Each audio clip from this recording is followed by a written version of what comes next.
Tradotta in maniera molto semplice, sarà allerta rossa ancora nelle prossime 24 ore, nel senso che già in serata avremo precipitazioni.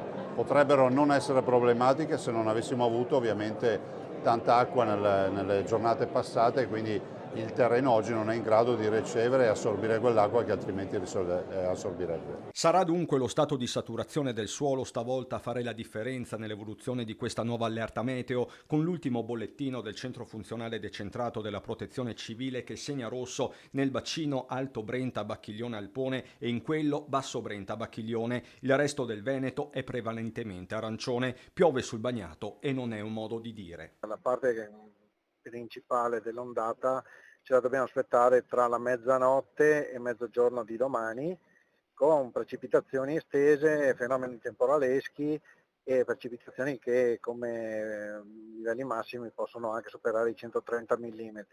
La zona più colpita è quella della Pedemontana. Questa è la fotografia scattata dall'assessore Botaccin, che ha già istituito l'unità di crisi con le previsioni che sono in verità allarmanti per l'intera settimana. Domani sarà forse la giornata più brutta, le precipitazioni saranno abbastanza estese, persistenti e il pomeriggio anche a carattere di temporalesco, quindi estremamente instabile visto le temperature che sono cresciute.